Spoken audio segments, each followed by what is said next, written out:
चलिए बात मौसम के उत्सव की भी कर लेते हैं। पहाड़ी इलाकों में अब मौसम का मिजाज बदलता जा रहा है। जम्मू कश्मीर में गुलमर्ग और सोनमर्ग में बर्फबारी से मौसम सुहावना हो गया। चारों तरफ बर्फ की चादर नजर आ रही है। जी हाँ, देखिए भारी बर्फबारी से अब इन इलाकों में कड़ाके की ठंड शुरू हो गई है। इसके साथ ही हिमाचल प्रदेश के ऊंचाई वाले इलाकों में बर्फबारी और बारिश से पारा लुढ़क गया है।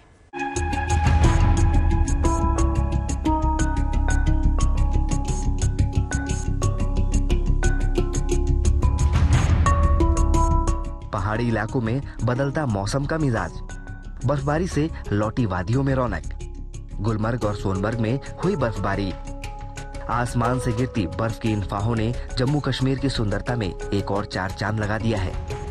गुलमर्ग, सोनमर्ग और पहलगाम में हुई ताजा बर्फबारी से आसपास का पूरा इलाका बर्फ की आगोश में समा गया है।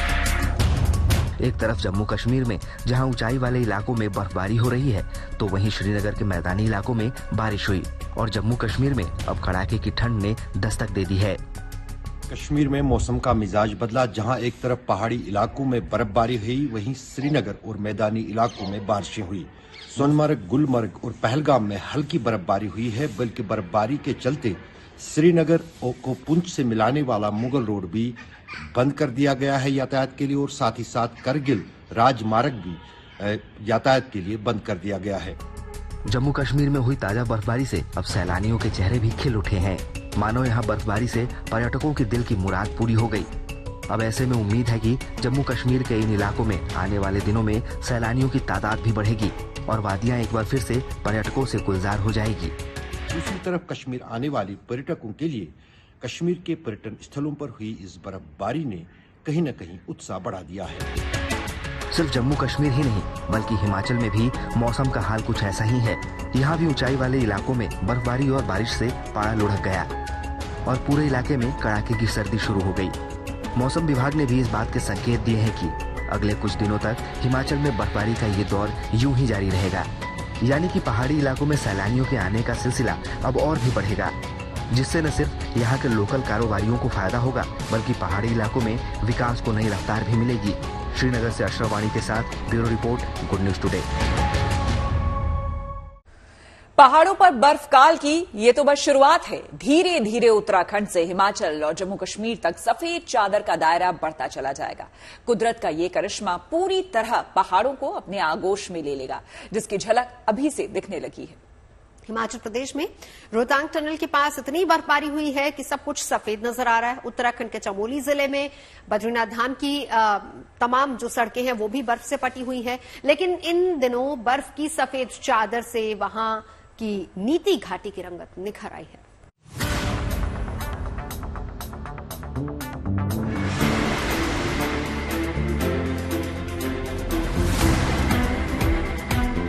कुदरत ने साल के आखिरी महीने दिसंबर का स्वागत कुछ इस अंदाज में किया। जिधर नजर दौड़ाओ कुदरत का श्वेत श्रृंगार नजर आता है। पुल, मकान, पेड़, कार और यहाँ तक कि जगह की पहचान बताने वाला साइन बोर्ड भी ढक चुके हैं। कहाँ सड़क है और कहाँ पार्क, कुछ भी अंदाजा लगाना मुश्किल है। चांदी की तरह चमकते पहाड़ों की ये खूबसूरत तस्वीर हिमाचल प्रदेश के लाहौल स्पीति की है। दिसंबर का यूं बेहद शानदार स्वागत होता देख सैलानियों के तो मानो चेहरे खिल गए। लाहौल स्पीति में बर्फबारी की वजह से सड़क पर फिसलन बढ़ गई। ऐसे में एहतियातन फिलहाल गाड़ियों के आने जाने पर रोक लगा दी गई। बर्फबारी के साथ शीतलहर भी चलने लगी है, जिसने मैदानी इलाकों का पारा लुढ़का दिया है। हिमाचल की तरह जम्मू कश्मीर और उत्तराखंड का भी हाल है। जरा उत्तराखंड के चमोली जिले की नीति घाटी की रंगत तो देखिए। यहाँ मौसम बदला, खूब बर्फबारी हुई, फिर पहाड़ों ने सफेदी की चादर ओढ़ ली। हालांकि सर्दियों के मौसम में नीति घाटी में लोग नहीं रहते हैं। वो सर्दियों की शुरुआत होते ही निचले इलाकों में रहने के लिए चले जाते हैं। ऊंचाई वाली जगहों पे जबरदस्त बर्फबारी शुरू हो गई है। इस समय हम नीति में खड़े हैं। यहाँ पे बर्फबारी हो रही है। चोटियों सहित नीची जगहों पे इस समय जबरदस्त बर्फबारी हो रही है। 1 से 2 इंच तक यहाँ बर्फ जम चुकी है और अभी भी लगातार बर्फबारी का दौर जारी है। बर्फबारी के चलते एक बार फिर से जबरदस्त सर्दी का सितम यहाँ पे देखने को मिल रहा है। मौसम का ये मिजाज सभी को भा रहा है और अब शिमला पहुँचे सैलानी भी कुछ ऐसी ही दुआ मांग रहे हैं। शिमला के रिज मैदान के ऊपर आसमान में बादलों ने डेरा जमा लिया है, जिससे दिन के वक्त ही अंधेरा छा गया। हालांकि मौसम विभाग की माने तो शिमला पहुंचे सैलानियों को बर्फबारी के लिए फिलहाल इंतजार करना होगा। पहाड़ों पर बदले मौसम के इस मिजाज ने लोगों को सुकून के पल दिए हैं, साथ ही ठंड भी बढ़ा दी। इसके साथ ही तापमान ने भी तेजी से गोता लगाया है। चमोली से कमल नयन सिलोड़ी के साथ bureau report, good news today. में फंसे मजदूर अब अपने घरों की तरफ रवाना हो गए हैं, लेकिन अभी भी उनके जहन में वो तस्वीरें ताजा हैं जब उम्मीद करीब करीब खत्म हो चुकी थी। लेकिन टनल के भीतर मौजूद मजदूरों ने हिम्मत नहीं हारी और वो एक दूसरे का हौसला बढ़ाते रहे। आपको बता दें, मजदूरों के मुताबिक उनके लिए रात दिन के मायने खत्म हो चुके थे। रात में वो सोते नहीं थे और दिन में सो नहीं पाते थे, लेकिन सभी को एक्टिव रहना था, सभी का हौसला बनाए रखना था। इसके लिए टनल में ही मजदूरों ने अपनी दुनिया बसा ली थी। अब वो तस्वीरें सामने आई है जब 41 मजदूर टनल में फंसे थे।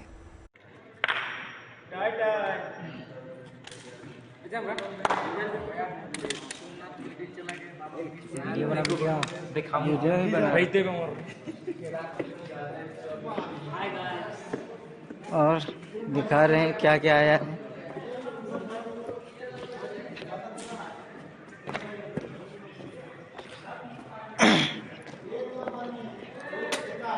आज 13वां दिन है हम लोगों का। अंदर सब लोग फंस गए थे।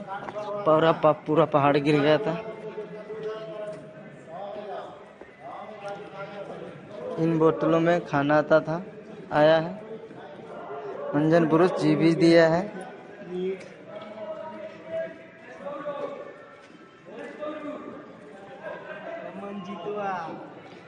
क्या कर रहा है? ठीक है, शरीर ठीक है, स्वास्थ्य ठीक है, कोई कमजोरी, कोई घबराहट, सब ठीक है ना? घर से बात हुआ है? अभी कैसे लग रहा है? अच्छा लग रहा है ना? बस आज हम लोग निकल जाएंगे बाहर, ठीक है?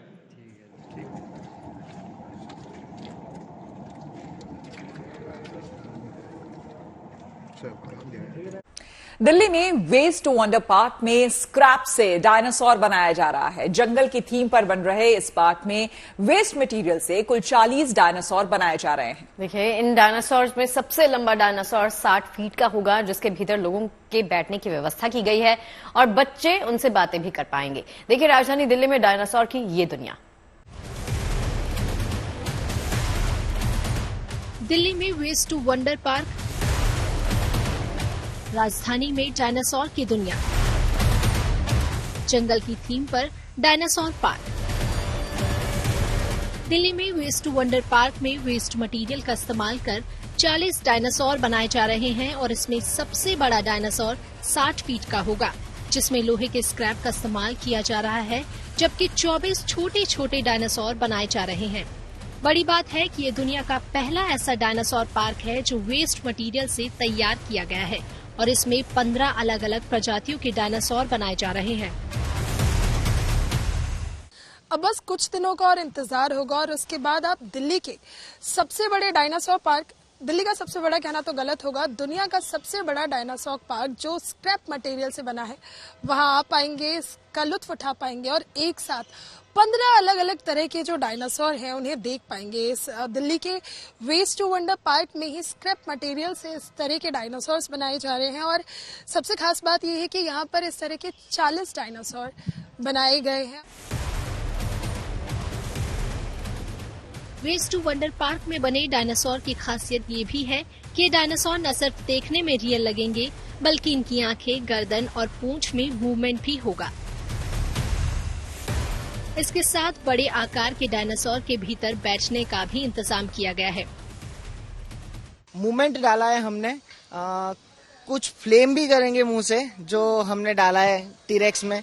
कुछ आंखों में बहुत अच्छी लाइट डाली है जिससे दिखेगा एक डरावना फील, और कुछ गर्दन हिलाएंगे, कुछ टेल हिलाएंगे, तो एक मूवमेंट भी हमने पूरे पार्क में डाला गया है।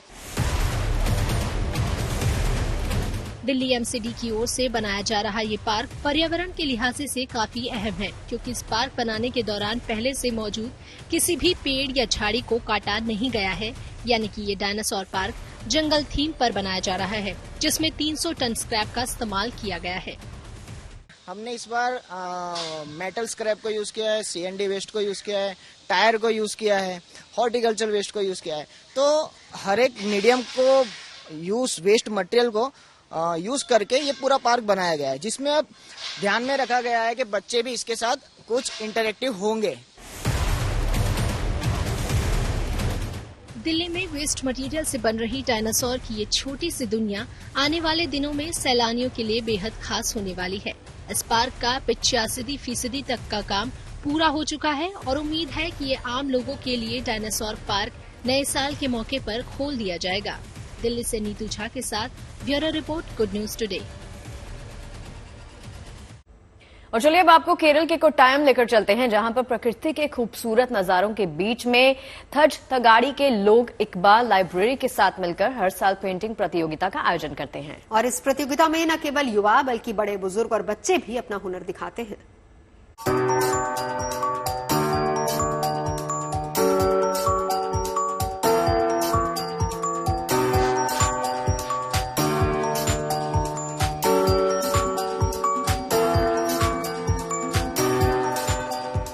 प्राकृतिक सुंदरता के साथ वन्य जीवों की आरामगाह कहा जाने वाला सुदूर दक्षिण का राज्य केरल अपनी परंपराओं और गौरवशाली इतिहास के लिए अपनी अलग पहचान रखता है।